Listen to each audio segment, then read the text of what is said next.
Good evening, fans. Tim Kitzrow here, the voice of NBA Jam, and you're listening to the Game Dev Breakdown Podcast, brought to you by CodeWritePlay.com. Whoa, boom shakalaka! My mom gave birth in 1985. I was bluer than a Pac-Man ghost, barely alive. In the Cold War, my only blanket was Tetris. I played Rampart with Reagan, rampaged the world for breakfast. The laundromat was my sanctuary, the arcade was Okay, well, you want to get started? Yeah, sure, yeah, whenever you're ready. All right, James, thank you for joining me today, first and foremost. Let's talk about how Alien Scumbags is doing. How's it going? Yeah, it's going well. It's pretty close to the end, actually. It's been over 3 years now, so quite some time. So I'm hoping that the overall project's going to be about three years and 2 months, although, you know, knowing me and my issues with keeping to scope, probably going to be 3 or 4 months. Who knows? We'll see. I don't really ever talk to anybody who's like, you know what, I set out what I wanted to do, the scope didn't creep at all, everything was perfect. I mean, do you ever hear that?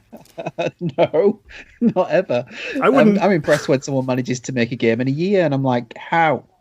How have you done this? I wouldn't know what to ask a person like that. Okay, have a good day. That's the end of the episode. But 3 years, that's for something with a Steam page that has to be at that level. I mean, that's pretty good. It's not too bad. I mean, at what point did you... This is an interesting thing to me, because it looks to me like the game has been officially out for a while. You're still clearly actively working on it. Did you go through early access at some point, or did you just put it out in the wild? And I mean, how'd it work? Yeah, so I made a little bit of a faux pas there. So I found Steam really difficult to get used to be honest. So I'm sure, like, to people that are in the industry and everything like that, it's all quite normal to them. But for me, I was used to a few different websites. So I've sold my games through Desura before. It's obviously not around anymore. I sold my games through GameJolt, which I'm still doing. Now, even though it doesn't necessarily get you many sales, because it initially started out as a free game site only, the usability of it for developers is so simple. Yeah, it's brilliant. So I guess I just got used to the easy stuff, and then eventually, when I had to go away from the likes of itch.io and GameJolt, even though it's still there, but then when it comes to Steam, I was like, wow, this is a whole new world, isn't it?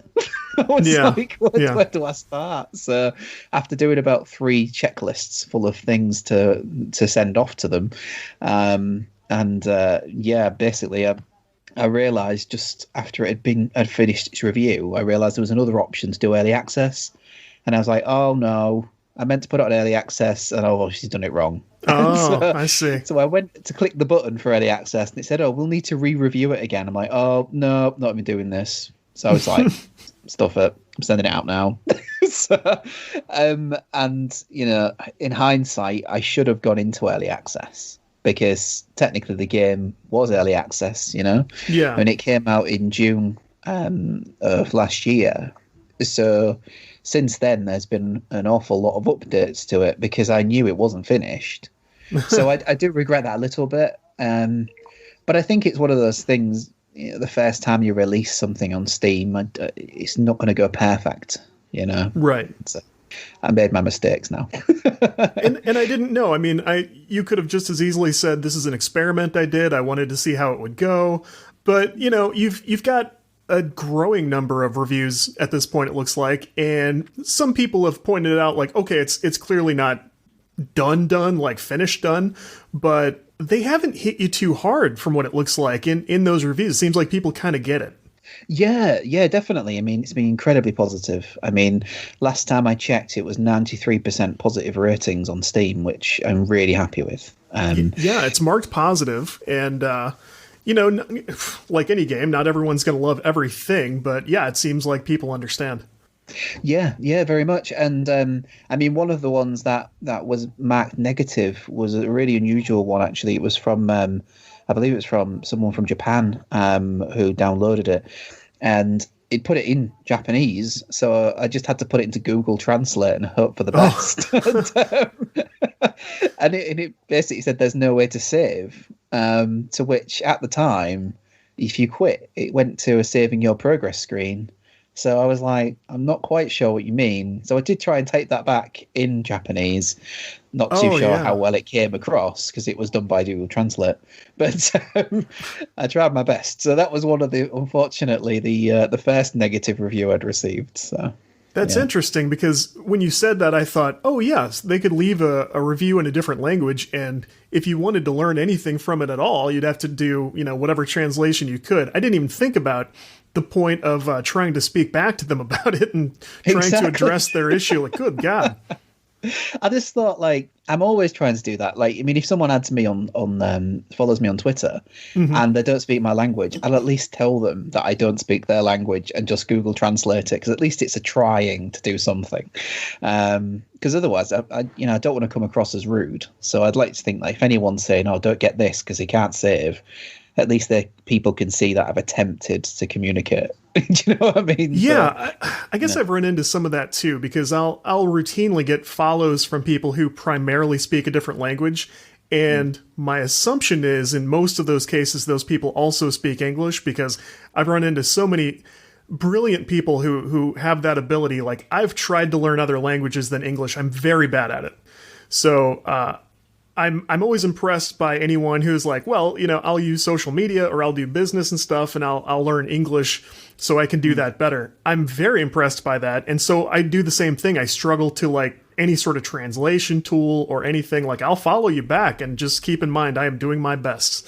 Yeah, and I think that's the main thing, and I think that's what separates us sort of indie developers and indie creators, things like that, from the likes of the big AAA people. I think it's not like you could just message Sony on the off chance and say hi and they'd come back to you. I mean, obviously they're much bigger, but I think for me, I think indie is all about the customer service and making people feel, as corny as it sounds, making them feel warm and fuzzy inside, because it's another person that you're buying a game from, and they put their heart and soul into it. Whereas a large company with thousands and thousands of people, you don't always get that feeling. Yeah, I can agree with that. Before we get too far, we should have you describe your game and give us at least the high level pitch, so we know what we're talking about here. Yeah, of course, no problem at all.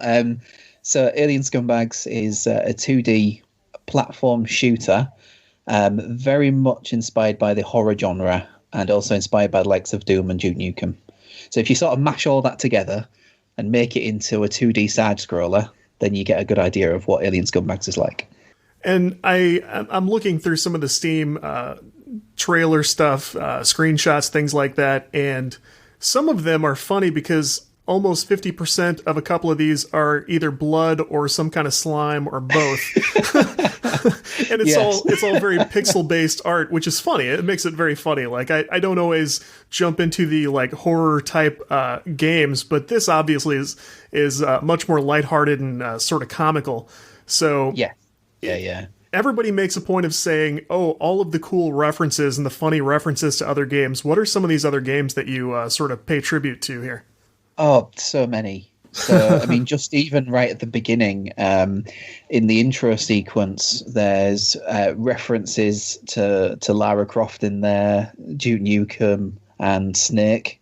And that's just in the intro. And then in the game, there's references to the likes of Mario.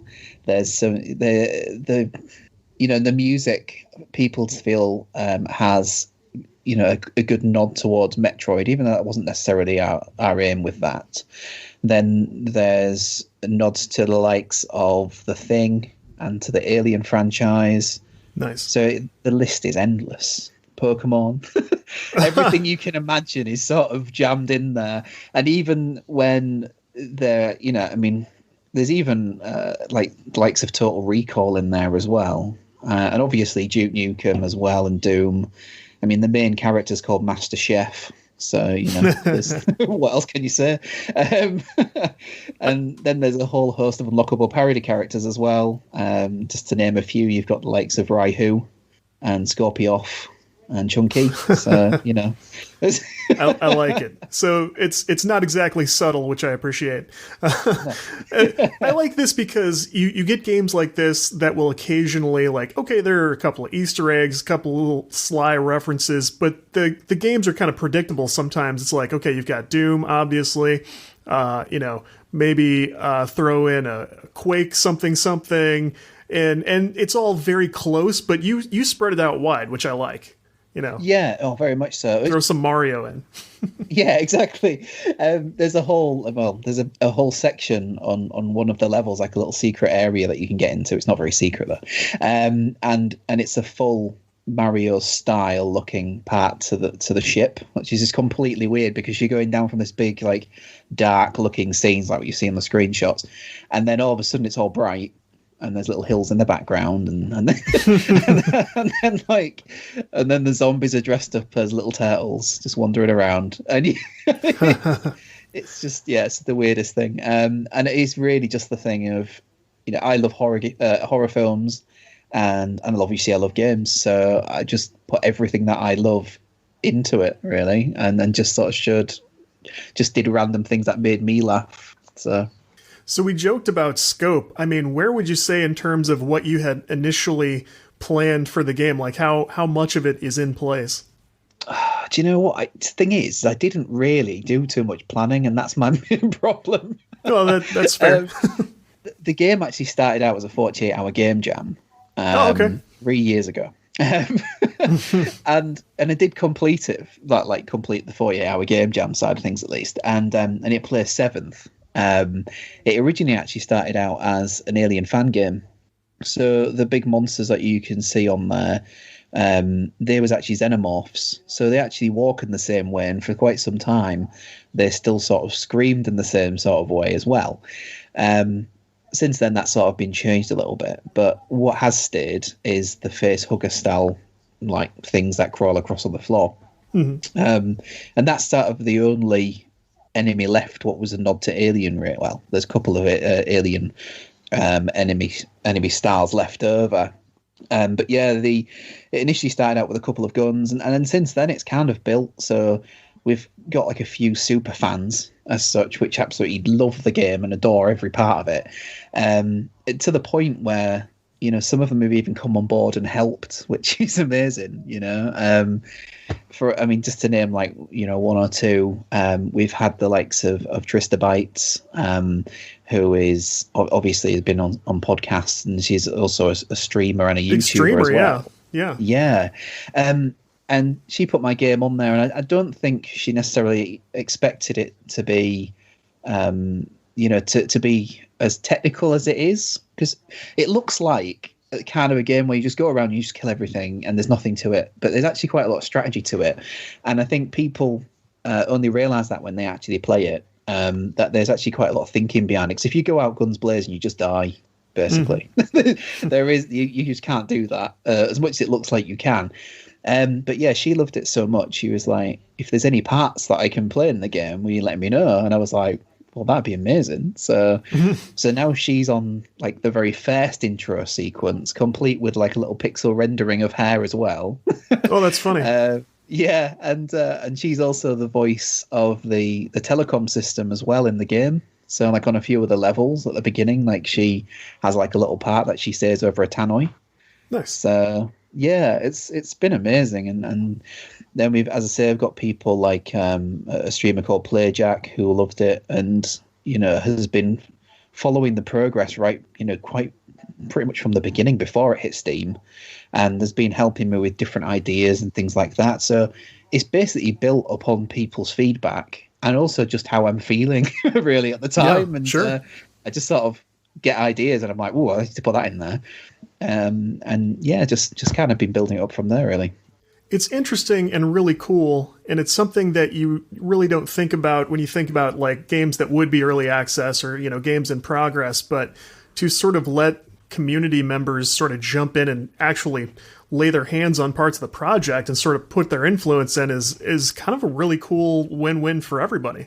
I like that. Yeah, it really is. And it's fantastic because you get to think about things that you wouldn't have thought about by yourself. You know, people have such different ideas out there that it was really helpful. And to be honest, that's why I wish that I would have got early access, because would have had a whole lot more of that community to work with, I think. But still, it's been really great, and I still go to Twitter, quite often, to be honest, with things like, these are the achievements, which one do you like the best, and here's what I'm looking to do with this, which image do you prefer, that kind of thing. And it really helped people be involved in the development process as well, and I think they like that too. Well, that's got to be part of your insane presence on Twitter. I mean, relatively speaking, for an indie dev, you're doing very well on Twitter. So, I mean, has that been part of the growth, do you think? Yeah, I think so. And the thing is, so I'm quite an anxious person, and take tablets, things like that. So for me, the idea of networking initially was a really tough thing to do, because I didn't want to come across like, oh, I'm a salesman, I want to sell you my game. Right. And I didn't want to be that person, because I know what those people are like, and they've done it to me, and I also didn't like it. But as I sort of got used to it, it's been so much better, and it started to actually build a community of people that I speak to on a regular basis now, and that's really good. So I think without networking, you just don't get anywhere. So I think, that was a big part of it. Has Twitter sort of converted pretty well? I mean, do the people you engage with on Twitter actually take the steps to go check the game out? Yes and no. Right. So I think a lot of the people that have tended to buy it and wishlist it, to me, seem to be directly from the likes of streams. So when I was in Tristabyte's stream with the game, there was quite a few people that took a lot of interest in that. And I've sort of stuck around the community as well, because even if I'm not looking to push my game at the time, I'll still jump back into people's Twitch streams and things like that afterwards, just to say hi, because I like the idea of, my thing is that if we all help each other, no matter how small we are, we can build together. So even though the likes of Tristabytes is hugely more famous than I am, sure. It's one of those things like, she's helped me, and at the same time, I always want to be there to support her stream and support her as well. And then I do that for people that I guess are just starting out as well, because, I was having a good chat with someone over Twitter DMs who was just about to release his game on Steam, and it was, we was going back and forth, and I just wanted to tell him, basically, don't make the mistakes I made. And I want to help you out, basically, so you don't do what I did. And so we talked on there for probably would have been a good sort of, 45 minutes to an hour or something like that, just sort of trying to give advice and sort of bouncing ideas between each other, just because I want other people to not make those mistakes, really. Yeah. Something nice about that is obviously it helps everyone involved, but I've noticed this with not only indie development, but also podcasting. When I run into somebody to talk to about these things, it's like floodgates open. You don't realize how much of this stuff builds up in your brain, these thoughts and, things you wonder about. Like, I'm doing this. Is it really working? I wish I could talk to somebody else who's trying it, see what their experience is. Next thing you know, there's just this open gush of information and questions and ideas going back and forth. And so my recommendation for people who are doing any creative pursuit, don't keep it bottled up, because it's helpful to talk about, right? It's nice. It's good for you. Yeah, I know it really is. And people, from what I've experienced, are really, really helpful. I mean, we just help each other, especially, as I say, the indie developers and the content creators. We're all here to help each other, really, and I think it's great. It's a great community to be involved in. You mentioned streams here. You mentioned streams while we were talking about times we could possibly record. How much time do you spend doing this? I mean, you must jump in on streams pretty regularly. Oh yeah. I mean, I'm on Twitch usually at least once or twice a day. whether or not it's my game or whether or not it's just sort of hanging out, really. Because I find, a lot of places that I've played my game before, I tend to hang out there anyway, just because it's a nice little community to be involved in. One person in particular is, as I say, a Playjack already, because he tends to stream at such a time that when I wake up in the morning before work, he's on. Yeah. So that's quite nice. And then the same with the likes of Judo Cruz, who I found to be quite good fun just to chill and chat, really. So yeah, I spend a lot of time on Twitch, and I'm always looking for any exposure I can get. So as soon as anyone's like, look, we need some guests on a podcast, I'm like, yep, me. I'm on some of that. And as soon as anyone's like, oh, I need to play a game, I'm like, yeah, play mine. It's like, basically anything I can do to get my name out there and get more eyes on anything that I'm doing, I'll be there. So yeah. There's something kind of interesting about our time zones and the amount of difference between them, because at first blush, and I mean, it's been challenging for us to coordinate too, but we're just the right amount of time away that people who do this stuff during the day over here are able to catch people in your time zone. We're 6 hours apart. I'm in the U.S. Midwest. You're in England? Yes. Yeah. So it's just that, like, my friend and I would do like Rocket League streams for a while. I would do development stuff. And when we're doing stuff at like lunch break, you guys are unwinding in the evening and having fun and goofing off and stuff. And it's perfect. The people who want to hang out on Twitch or something might be looking for streams like ours. And it's funny if you get creative, like the nice kind of synchronization you can find out there and just these funny little things that just work really nicely. I've always found the Twitch thing kind of tricky as a developer, because I like to play stuff on Twitch, but as a developer, I feel strange because Twitch is not somewhere I hang out to like consume content. And so I feel weird trying to build something up as a person who's not a user. And I feel like a lot of people feel that way. I'm not sure. So, I mean, it's working for you and you're a Twitch user. You're doing it as part of your stuff, but you also like to jump around and hang out and see other streamers and stuff. I think that probably helps, right? Yeah, I mean, to be fair, I think it's important to note that I've never even used Twitch until I started promoting my game on it. So, that's interesting. It was only just because someone was like, oh, I'm going to play this and I'm going to play it on Mixer. And then I was like, fair enough. So then I got into Mixer because one person played the game. Yeah. And then I got to know that person. And then it happened where someone was like, oh, I'm going to play, I think it was Haley's Comet, I think she's called. And she was like, I'm going to play your game. It's on Twitch. And I was like, oh, okay. And I was like, I've never had Twitch. So I downloaded it and I jumped on.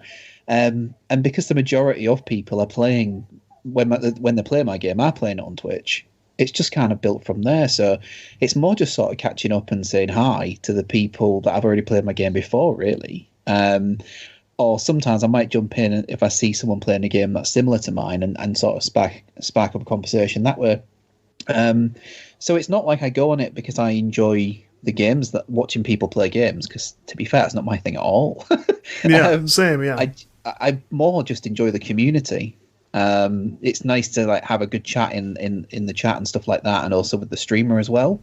So yeah, that's more it, really.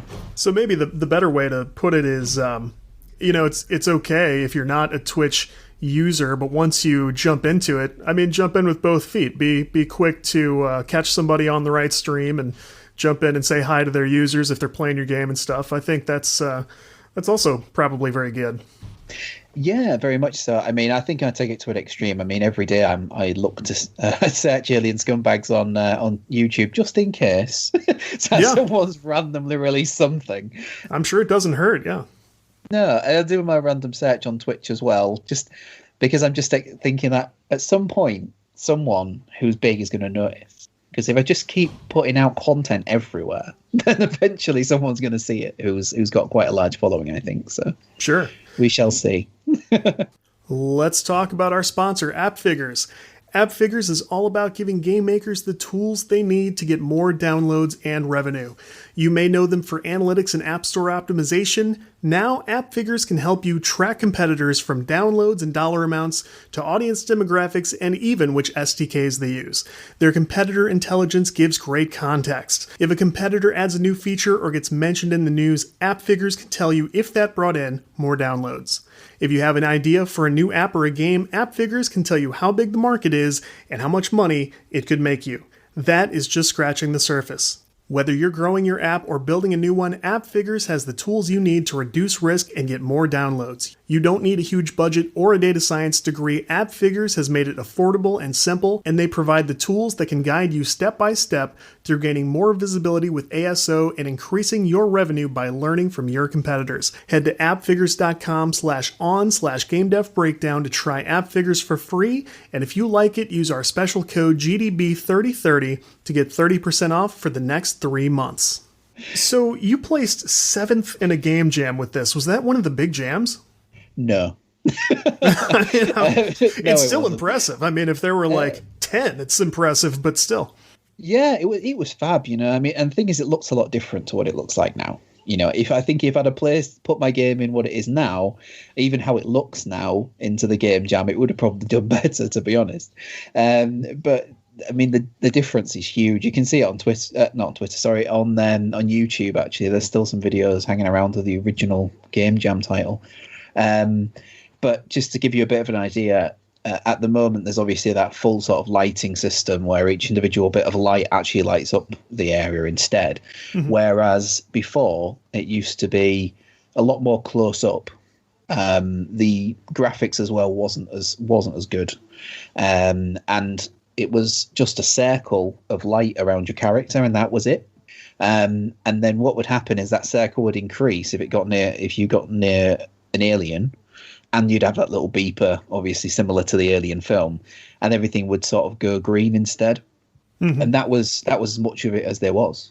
You know, it was there was no reloading or anything like that. There was only 2 guns, so things were very, very different at the beginning. But yeah, it was good. And that lighting system is something that people praised in the reviews. What's the technology behind the game? It's actually ClickTeam Fusion that I use. So I don't know if you'll have heard of it, but it's very similar to the likes of Construct. I have heard of it, and this came up just the other day, which is so I'm kind of glad that you said that. Somebody was just telling me that they create a lot of their pixel art in ClickTeam Fusion. Is that a thing that you do? Yes and no. So I used to do all of it in ClickTeam Fusion, and then I sort of went across to using Piskel because I found that to be a really fun program to use, especially for the animation side. Mm-hmm. And then I've kind of gone back to it when I realised that there was an opacity sort of slider that I wasn't playing around with before. So then I realised that I could have access to all the colours. So I've now just started doing it all in Fusion instead. That's pretty cool because, I mean, I can't think of many game engines or many other technologies where you could just jump in and create everything in the engine. I mean, obviously there are many great tools to do this stuff with, but I'm a person who likes to do as many things as possible in one place. Yeah, it's kind of nice. It's so much easier, isn't it? Instead of having to export and import things all the time. Yeah, definitely. I mean, it's a great. I mean, you know, I've been using ClickTeam products for, what would it be now, 17 years? Wow, yeah. So a little while. I mean, I started when I was 15, so just with Click and Play back in the old days. And then slowly moved up the different ones as they came out, and now just using ClickTeam Fusion 2.5. So I've dabbled with other bits. I dabbled around with sort of Blitz Basic and Blitz 3D. I also had a play around with Game Maker before it got into Game Maker Studio. Mm-hmm. So I enjoyed that as well. That was quite fun. And also used various versions of Construct as well. But for me, it just seemed like this was the way where it started. So I've always just kept coming back to the same program, really. Yeah, it's funny you say Game Maker because I was just telling another ClickTeam. Now I'm confused. Is it ClickTeam Fusion? Is that what it is? Yeah, so ClickTeam's a company. Oh, okay. But like Fusion 2.5, like I think it's ClickTeam Fusion 2.5. It's classed as now. Is the actual product itself. I got you. Thank you for clarifying. That's all Suddenly right. it just like fell out of my brain all of a sudden. No problem.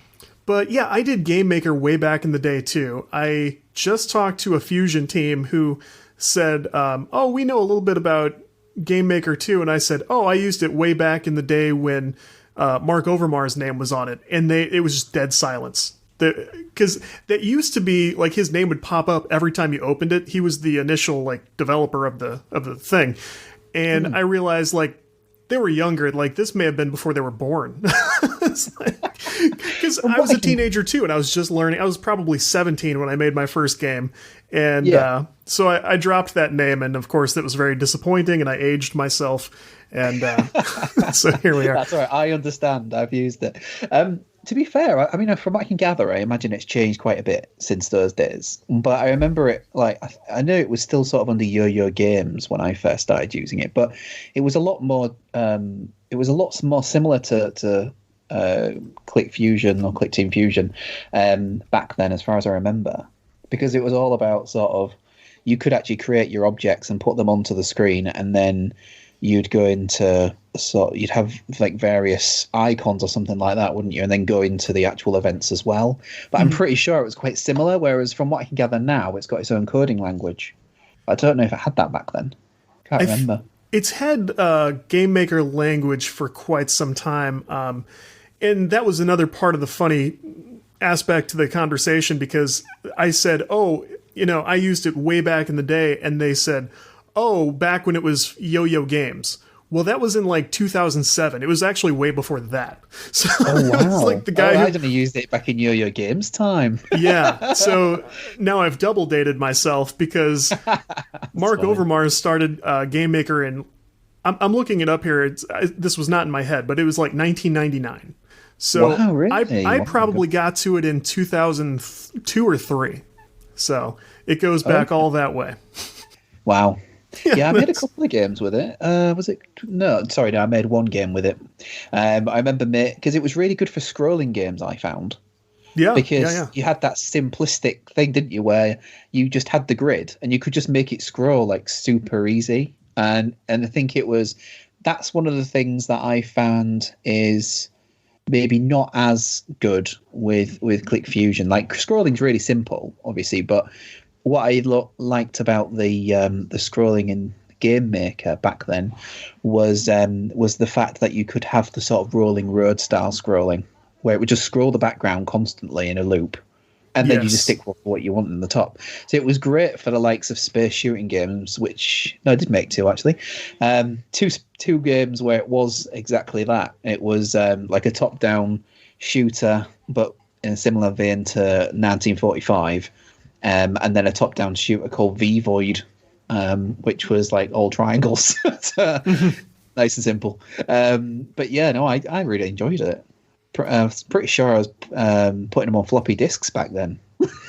I for sure worked on at least 1 or 2 floppy disk projects back then. So now, I mean, that's as far back as we can go in terms of aging ourselves for listeners here.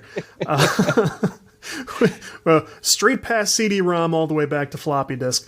So, oh yeah, them were the days when you had to put like 5 in, because it'd just be like, it's just still saving, and then it'd be like, insert this 2, and then you just keep going until you got to the end, and you'd be like, there you go, there's my game. It's on 5 or 6 discs. what was funny was antivirus stuff didn't really interfere with anything back then. So No. I'm not super proud of this, but there was one time where I coded a floppy disk in Game Maker where I could put it into a machine and it would start keylogging. And when I pulled it out, it would just have a text file on the thing that I could see all the keys. And I didn't do anything weird with it. I just wanted to see if I could do it. And sure enough, I did, and I tested it out, and I'm like, oh, I'm going to destroy this. That's not great. Yeah, it was simpler back then, wasn't it? I gave up my wayward hacking activities on that day. No, a long way. speaking of things past, at least, so you've done a number of game projects going back a little ways. I thought I saw on one of your sort of project pages, you had put a game on the Ouya. Yeah, so I'm surprised actually. You're like one of the first people to say that. The other times I've had podcasts, it's already been like, so this is your first game, and I'm like, no. So that's a good bit of research. Yes, we started on the New Year actually. It was officially the team is 2 people, so it's me, James, and my friend Stu. My partner Lindsay is also heavily involved in it because, basically I annoy her pretty much daily by saying, "Hey, look what I've done," and she has to sort of sit there and look at it. So a lot of her, she is very much the QA person who tells me if something looks absolutely rubbish or not, and then tells me how to make it better. So I suppose 2/3, and now myself, I do the majority of the development. Pretty much all avenues, really. So all the marketing, everything like that. And then the bit that Stu does mostly is the music. And the music is just blows my mind. And I wouldn't have a clue even where to start on that. So, but yeah, we started out on New Year. We both thought the console looked awesome. And even though it got a lot of bad press, it was a great, fun little console, especially a great community to be involved in as well, because it was the people playing the games and the people developing the games was as one. And that's what was so unique, because developers would just chat to people playing their games all the time, and it was fantastic. And it was a shame, I think, when the servers went down, unfortunately. But yeah, we made quite a few games. Let me have a think. So we made our first game that we released was Super Renegade Response. Which we managed to get a little deal on through Ouya, which was quite nice. And then what did we release after that? Then we've also released Rush Hour Mayhem as well, which we also released on phones. And then we did like a few little things where we just like have an idea and we just sort of stick it out there. So like, for example, Rush Hour Mayhem didn't cost anything. It was just free with donations. Nice. And then we made, what was it? There was like a caveman game as well that I made called Uggs Eggs. I don't know if you'll know it or not, but I think it was called Tommy over where you are. Like Tommy Caveman back in like the 80s. I know what you're talking like about. Little like orange and white mini sort of handheld thing, but sort of sits on your desk. And yeah, so I really like that LCD game, and I've actually got it in my house, but I didn't have any batteries because they're huge. And so I just decided, you know what, I was going to make it because I can't bother to go out and get batteries. So that's what I did. So yeah, we released Uggs Eggs, and then also Color Combat, which was sort of a similar idea to Ikaruga in a sense of changing colors to absorb and then to shoot other things. So that was quite fun. Nice. And Mr. Monocle's Travels, I think, and that sort of tops it off, if I remember rightly. Very nice. See, and I bring this system up because I had one, I liked it, and I agree. I don't think it got a fair shake, really, and it was done with way too soon. I remember very well I had several like parties where I had friends over and stuff. Somebody had a birthday or something, and everybody's crowded around this thing in the living room, and they're like, okay, what can this system do? And I could pull up the store page, and they could point to absolutely anything on that system, and I could download part of it for them to play and check out. And that was a lot of fun.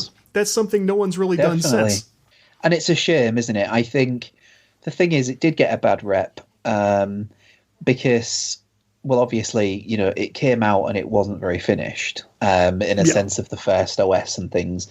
But they did really improve on it, and it became really good, And then I think also, as soon as anyone hears a little bit of bad news about something, they instantly jump on the bandwagon. So you get tons of YouTube videos dissing it all the time, and then you get tons of people then dissing the developers and the games on the console, even nowadays. And it's a shame because I think a lot of people like ourselves, that's where we sort of owned our trade sort of thing, I guess. That's where we sort of trained ourselves up and polished ourselves up, really. And I think without that place, don't think it would have been, the same. I don't think so. So yeah, I think it was quite special back in the day. And I'm sure I'm singing something that you've heard many, many times, but it's a lot easier to bag on something and say this is terrible. You're kind of sticking your neck out to say you like something. That's always going to be in content creation. It goes all the way up to professional review journalism and stuff like that. Anywhere you go, you'll get nothing but high fives if you make fun of something. And if you go, I really liked this, you will hear about it for the rest of your life. Oh yeah, definitely. I mean, I'm always standing up for the Ouya, and I don't think I can imagine like a lot of people laughing at that, thinking, "What an idiot!" Like, but the thing is like for people like yourself and me who had an Ouya console, it was great. There wasn't perfect, and I never say there was perfect, and yeah, there was underpowered to an extent as well. Yes, but what was so amazing about it is the fact that this is a full indie community. We're being able to make whatever they want and put it out to anyone. And that meant there was a lot of shovelware and there was a lot of really bad sort of MS Paint style stuff. But at the same time, there was also loads of really great things as well. Like Towerfall came from it. We wouldn't have Alien Scumbags, I don't think, without starting in the Ouya, and there's still people now that I'm in contact with, some of the developers, and they're still making stuff, and it's amazing because like we're all there still, Yeah.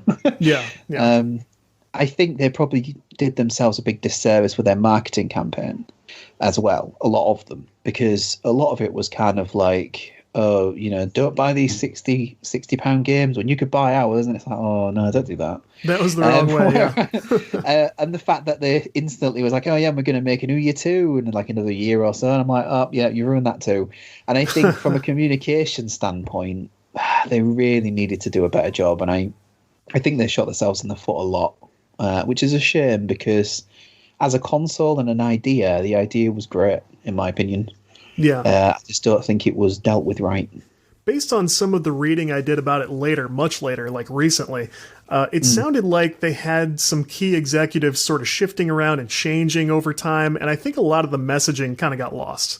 They kind of went like, yeah, we can, somebody new comes in, they don't entirely get it, and they're like, yeah, forget the Xbox, and that was the wrong way to market that thing, I think.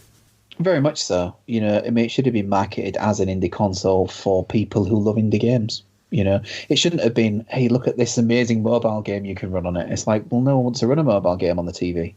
And I don't think it was about that. I mean, it's okay. Some of the games on there that was mobile titles, it was perfectly fine and I had a lot of fun with them. But the way that shined, I think, was the community and the uniqueness of having a games console that was all about the indie people. And that was it. And that's what they should have played on. And I think that they ruined it by trying to make people go wow at their amazing graphics when they was just the same as a mobile phone in your hand.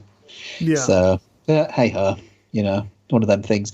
I think what is interesting is that there is a group of people currently bringing back Ouya content, which is quite nice. That's right. I joined their Discord server recently because I was curious to sort of learn. I wanted to see how easy it was to get their stuff going on my old hardware because I've still got mine out in the garage somewhere. Yes. And I just wanted to get sort of a sense of like what was going on with them and what the community looked like. And they are suffering for the cause. So, like, I thought, if this was easy and was very approachable, I could totally see hooking this thing back up, giving this a go, and just maybe participating as a sort of casual friend of the community. And I think they're maybe making themselves kind of miserable with it. They're working really hard on that. So, I mean, I've not looked into it too much because obviously I was a developer that was really active on the Ouya forum. But I'm at a point now where I don't know where the old keys are and things like that to be able to bring my old games back. So right. I don't have anything to give them. Do you know what I mean? I can't, as much as I'd like to say, hey, here's our old games and I can make alterations to them. I can't. So that was a long time ago. And so as such, it kind of just feels a little bit weird because obviously there's a lot of people on there saying, oh yeah, and I'll bring this game to that. And I'm like, and I did sort of say hi and say who I was and everything. And they was like, oh, you're going to bring in your games there? And I'm like, oh, no, not really. Don't wait. Because I can't.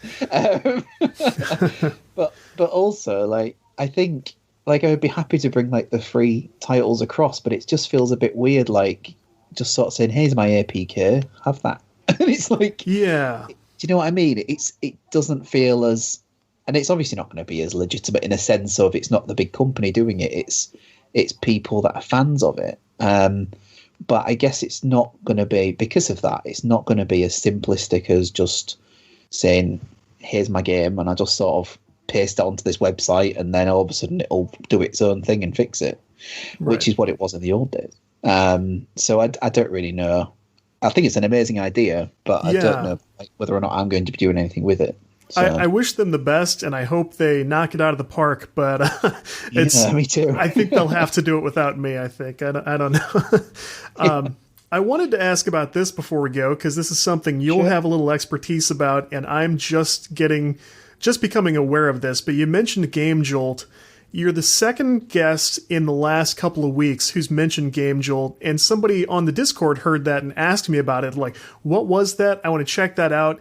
And I had to admit, like, I had never really been on it. I've started an account since then, but it was hard to explain the vibe there to the person who asked me. Like, it seems like there's a lot of community stuff, and they still have plenty of tools to, like, distribute and sell games. And then, like, a good 35% of the website is strictly Five Nights at Freddy's. Oh, yeah. so, and maybe I did have the right read on it, but you tell me. No, you're right in that regard. I mean, I think, and to be honest, that comes with the territory. If you're a ClickTeam Fusion developer, you've got Five Nights at Freddy's everywhere. I mean, ClickTeam put up my video of Alien Scumbags on their YouTube channel. And there's so many comments of, "When's Five Nights at Freddy's whatever coming out?" And I'm like, "Oh, really?" Because it's made by the same. It's their poster child, basically. You know, the patron saint of exactly the flagship products that's been created by ClickTeam Fusion. It's Five Nights at Freddy's, and well done to Scott Cawthorne. Fantastic. I mean. It's not my thing, if I'm completely honest, but I respect it, and I think well done for jumping on anything you can get your hands on. I mean, there's so much Five Nights at Freddy's everywhere. It's amazing, like what he's done with it, and so many videos about the lore of Five Nights at Freddy's and everything. And I just wow, do you know what I mean? All from a game that just sort of revolves around like jump scares. I just think it's fascinating what he's managed to do with it. But for me, it's not my thing, and I think as soon as it seems like all the community, certainly on the YouTube ClickTeam, is just all it is just talking about that, and I'm like, wow. Does no one else make games in ClickTeam? What else you got? Yeah. But as far as Game Jolt's concerned, it's an amazing place, and I think the only thing I think is really unfortunate, as I'm saying this just obviously as a developer who would like to make some money, is that it's built upon a platform that used to be all about free games. Yeah. And I don't think it will ever shake that, or it won't for quite some time. So to give you an idea, I have made less than $100 on it, and I've got 10.6 thousand views to my page. Interesting. And people saying, giving nice comments and things like that and following and all sorts makes no difference. And I think that is because, like I say, I used to use it even back before you could sell anything, and it was, you can't put demos on here, you have to put full games on here, and they always have to be free. So I have released my older games from the Yuya days, like as PC ports sort of thing, like small snippets of them, and but then they went across to being able to sell games, and I've even spoke with the person who sort of runs the Twitter account for Game Jolt, and from what I can gather, he's one of the main people behind Game Jolt itself. Really nice guy, and really liked the game as well, and decided to put it on like sort of like front and center sort of thing on the website, which was amazing, and I think that's part of why I've got so many people following, but. It's unfortunate. It's not a great place to sell a game, and that's a shame because if you could make proper money on there, and maybe some people are, but I'm certainly not. If you could make proper money on there, though, it would be amazing because for a developer, it's great. You know, everything's really simple. It's as simple as just putting your exe file in, you know, putting pictures on and everything like that. There's no huge rigmarole to go through. And as much as I respect Steam as a platform because it's the big leagues, there's a lot more to it, you know. So, yeah. That sounds about right. So I think my advice about Game Jolt for people who ask in the future is going to be, if you're brand new, you enjoy, you know, a social aspect to the websites you do development stuff on, and you maybe want to meet I know somebody who met a member of their team there, which is nice. Things like that. That's probably not a bad place to do it, but when it comes time to sell, it might not be the top of the list. No, I mean, I think from my experience, since we left Ouya, where we made a little bit of money from, the place that we've really had any sort of success is Steam. So each year we've sold a few copies, and as I say, there's been a few copies sold on Game Jolt as well. But the main place we've had what I would class as a commercial success in the fact that it's paid for itself would be Steam so far. Gotcha. Well, as we wrap up, kind of let people know where they can find you online and what they can look for. Yeah, everywhere. I'm everywhere, everyone. I'm everywhere. So, of course, you know, on Twitter at KK Indie Game, it was probably the place that I'm most active. Always happy to chat as well. If you want to DM me, no problem. You can also email us if you prefer, monsterfingergames@mail.com. We also have a YouTube account, which is just Monster Finger Games, I believe. We've also on Reddit. We're also on TikTok. We're also on Discord. But I can't remember all those off heart, unfortunately. And we're also on Facebook, which I think is Monster Finger Games UK. Nice. So, yeah, a lot of places. Yeah, I was going to say, of course, please check out the game on Steam as well. It's at... how much is it? $5.99, I believe it is. And yeah, that's available now on Steam. And it'd be great if you'd wishlist it or even just share it with friends. It'd be brilliant. Nice. Well, it's a great price and people are enjoying it. So congrats on this, and we'll have you back on. Yeah, of course. Well, I mean, it should be finished in the next couple of months or so, but, you know, knowing me, maybe 3, 4. We shall see. But it's nearly coming to an end. So that's good.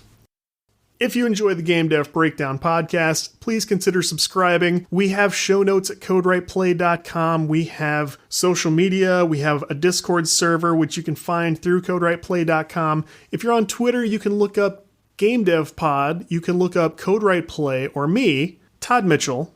I just don't. I have a nickname up as my name right now, but you can look for Mecha Toddzilla with 1D and 2 L's and connect and send me stories you're thinking about, things that catch your eye, what you're up to, feedback.